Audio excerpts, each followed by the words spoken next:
Hello. Okay, we're getting ready to continue with the second half of the day. And so let's bring up our gracious host, Yang Chai.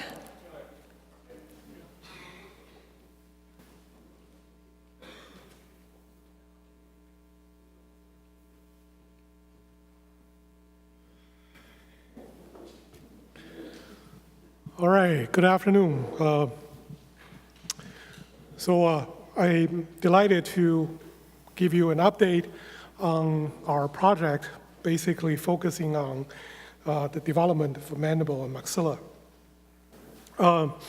As you know, FaceBase 1 focused mainly on the midface, and then in the FaceBase 2, we expanded to the craniofacial complex. We decided to focus on the development of mandible and maxilla simply because, these are two very important structures and help to make almost 2/3 of our face. And these two jaw bones also house our dentition. And then also with the mandible, this helps to form the temporomandibular joint, which is the one and only articulating joint in our face. And when you look at the developmental defects associated with mandible and maxilla, and you have a few examples at the bottom. On the bottom left, you can see a patient with Treacher-Collins syndrome. In this case, the migrating neural crest cells fail to reach its destination because they die prematurely, and you can see that structures derived from the first pharyngeal arch are abnormal, both the mandible and maxilla, and also the ear development is defect. In the middle of the bottom row, you see a patient with a Pierre-Robin sequence. So this case, the jawbone mandible is severely deformative, and which really prevents the descendant of the tongue, and then in many cases that can also cause a cleft palate as a secondary defect. And on the far right, we're looking at a patient with hemifacial microsomia. And this is really an interesting defect, and you can see on the patient's left where the mandible and maxilla are deformative and versus the one on the right, which is normal. And then because the left side has not developed properly, so the normal side has pushed to the side with a defect. And with all of these malformations associated with mandible and maxilla, we really have limited understanding what causes these defects. That's why we decided to have a better look of what contribute or can be the molecular and cellular mechanism behind the development of normal mandible and maxilla. As we know from our study in developmental biology, the facial primordia are formed mainly by the migration of neural crest cells, as you can see on this diagram. And so the neural crest cells would migrate from the dorsal part of the embryo and then help to populate these frontal nasal process or the first or second pharyngeal arch. And then as you can see from this diagram, these neural crest cells help to populate the facial primordia. And then in this process, there are also other cellular components moving into the facial structure. And then, so if you look at the development of a mouse embryo from 10.5 days all the way to 15.5, and so there's a contribution of neural crest cells, contribution of myogenic progenitor cells, and in the process, when you look at the development of mandible or maxilla, there's all these sort of dynamic changes in their relationship. So what we argue is, when we look at the development of mandible or maxilla or palate or any other structure, we should take these adjacent structures into a consideration so we can have a look across these different stages to see the different cellular contribution and coupled with gene expression, and then so we can have a better understanding of this regulatory mechanism of craniofacial development. So based on all of this information, and we designed our study to look at the global and the specific gene expression, and also coupled with 3D imaging analysis during the development of mandible, and our gene expression analysis based on using microarray and RNA-seq. And then our imaging analysis is mainly looking at microCT images throughout the developmental stage, and then matching that together with the cellular contribution during the mandible and maxilla development. And our goals are to help to enable the hypothesis-driven research into the molecular regulation of mandible maxilla development, and also use this as a blueprint for future dental, oral, and craniofacial tissue regeneration. So our milestones, which are all of these are listed here, and the red arrow points to, as Steve pointed out, we're 2 weeks into year 5. And so at the beginning, we spent almost all of our time doing the gene expression and imaging analysis and cell fate, and then looking at specific key gene expression patterns in the control sample. And then towards the later part of this project, we have been comparing some of the key mutant models in which we know the development of mandible and maxilla have been perturbed, and then comparing those to the control sample. And then I will show you some of the examples, and then highlighting how the data that we have generated can help to support this type of research that people are doing. In the process, we've also been communicating with Trevor, with Jones Group in Colorado, because they are doing gene expression profile analysis in the mandible in the first arch, and then the approach is slightly different, but quite complementary, as you will see. So the way we're doing our study is to look at each developmental stage, and then use this anatomical landmark, and then look at the distal region versus the proximal part of the mandible, or the distal region of the maxilla versus the proximal part of the maxilla. And then we have collected these tissue samples, looked at their gene expression profile, and then as you can see, we for all the control samples, all of these data have been uploaded to Geo and then uploaded to FaceBase. And we're also in the process of completing many of the mutant models that I will highlight later on. And so as any other gene expression profile analysis, the data quality is really important. And what we have, based on the analysis we have performed, and feels our data is highly reproducible in terms of, in this case, looking at E10.5 in the maxilla distal versus the proximal region. As you can see, the genes are highly expressed versus differentially expressed the genes in the proximal versus the distal region during maxilla development. And you probably are wondering, how do we know there's a difference or why do we wanted to look at the distal versus the proximal region of the mandible and maxilla as a way to look at the gene expression difference. And I will share with you some of the gene expression data, you will see why this is really relevant. So when we looked at the more details of the pathway significantly enriched in these differentially expressed genes at the E10.5 in the distal versus the proximal region of the maxilla, and then you can see a lot of these histone coding genes and also genes related to growth and development are differentially expressed.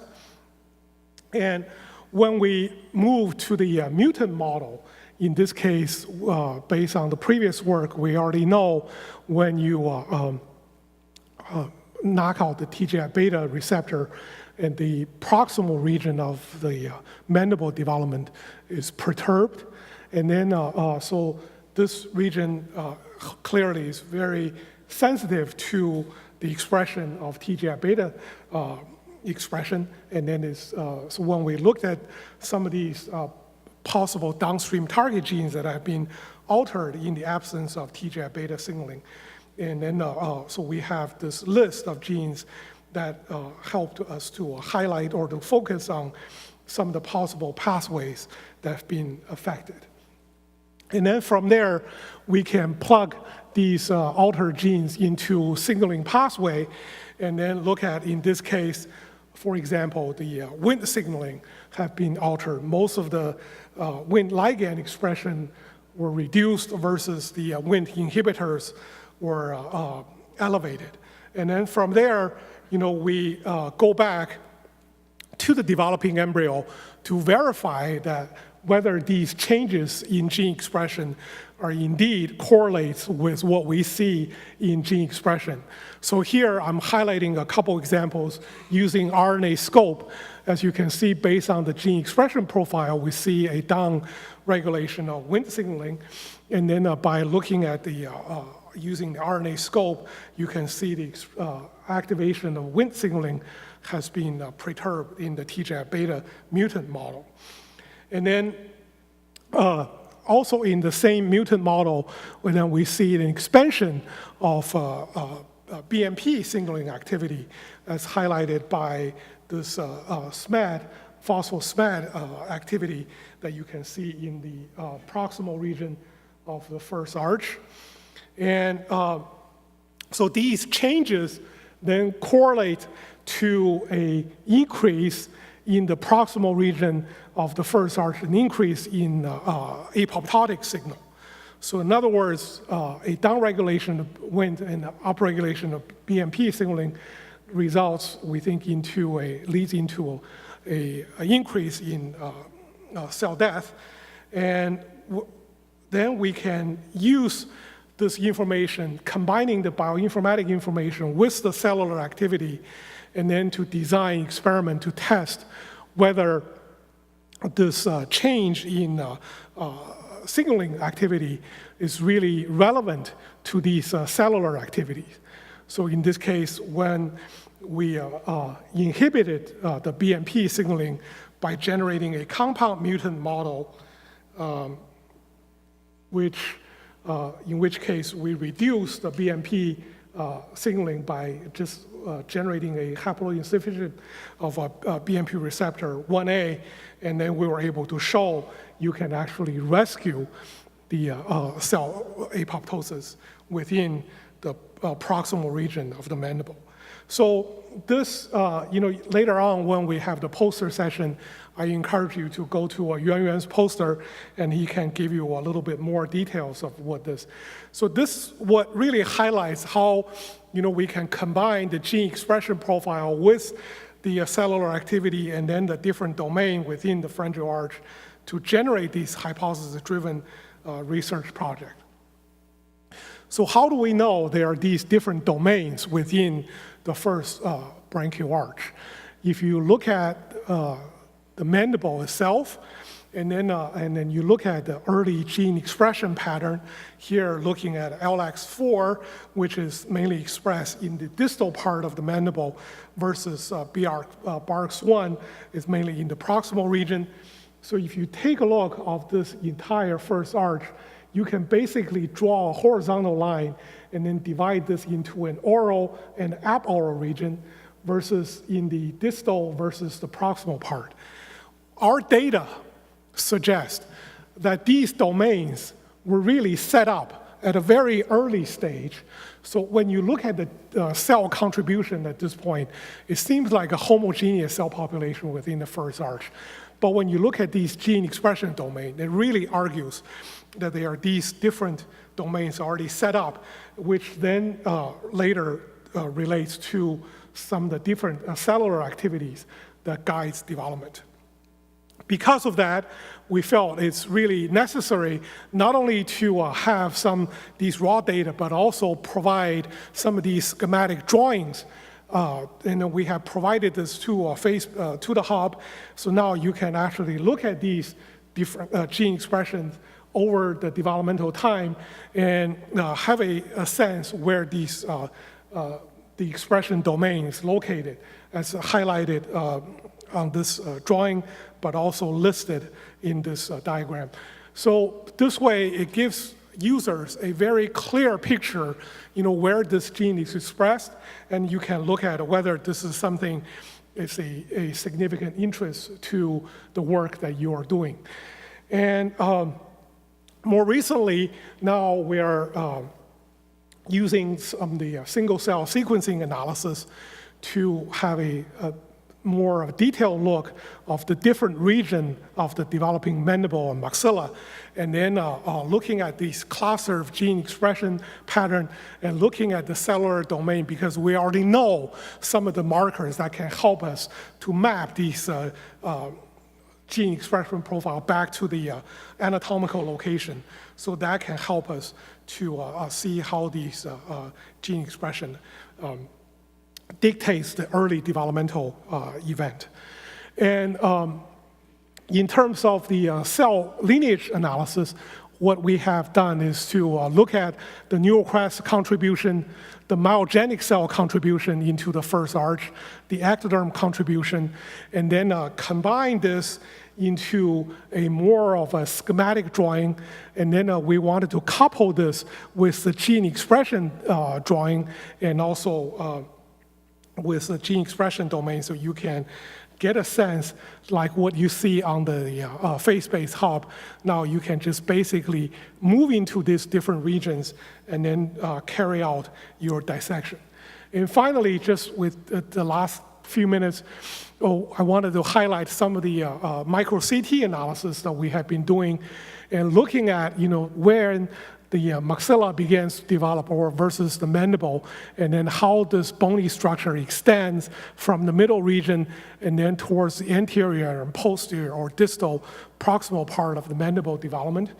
And then what I think is really important is to see, when you look at a window of time between E16.5 and 18.5, and this is, for example, when the palatal shelves are formed.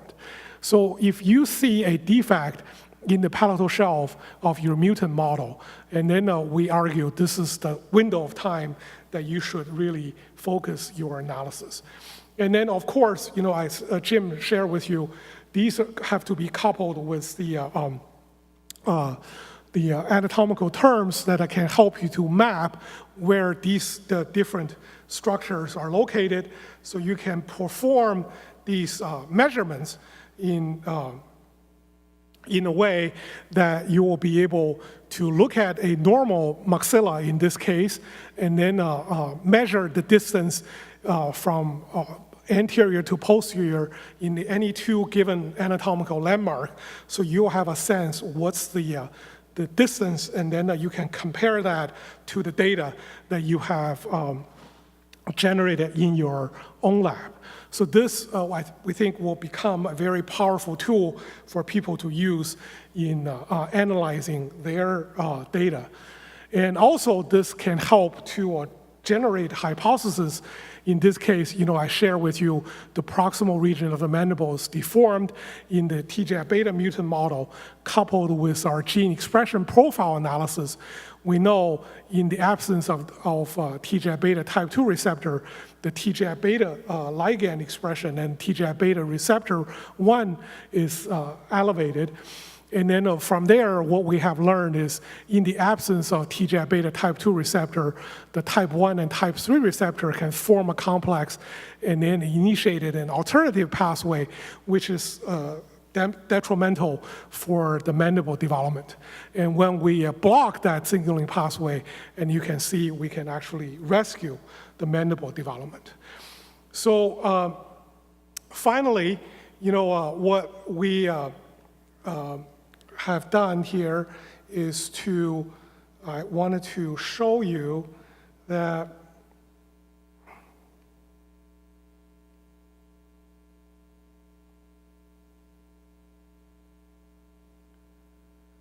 through a visual reality, and we'll have this demo in the back during the poster session. We have uploaded our microCT into this software. So this will allow you to actually visualize every single piece of bone within the craniofacial complex. You can look at the size, the shape, the density of the bone, and you can isolate a particular bone element, and you'll be able to perform measurements through this VR, and then you can also use this as a teaching tool for your postdoc, for new graduate students, to learn the basic anatomy of the craniofacial complex.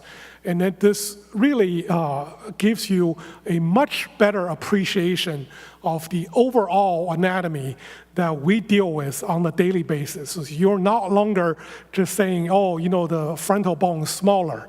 You can really analyze the anatomical landmarks. You can see the change in size, in shape, and that gives you a much better appreciation of the defects that we are dealing with. And you can also do virtual sectioning from a lateral to the medial section, and then here showing you performing some of the measurements that through this VR approach. So I think, with some of these new software, and then we can really take advantage of this and then use the data that we already have available at FaceBase to improve understanding of normal craniofacial development. And so here is a summary of what we have provided, the microCT data.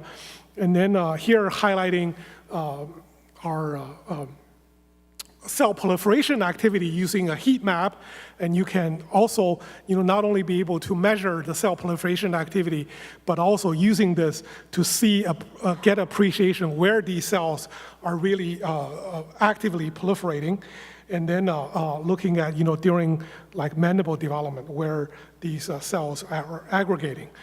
And this data was just generated yesterday from Scott Fraser's group, looking at 3 or 4 different antibodies, and then stayed within the same embryo. So imagine now you can look at the different molecules and then how they basically come together in mapping into this 3D, and then you'll be able to rotate this and slice this through. So you are looking at the gene expression or protein expression in real life time, and then be able to appreciate that. And then here are some of the collaborations we have. We have been working with the hub every week, just looking at the data and then curation, and then some of these interactions I already mentioned, and then we'll continue to work with all of you to really expand the data for people to use in FaceBase. And my group was mainly sitting, all of them are sitting at that table, and then also our incredible staff who will help to put our this annual meeting together. Thank you very much.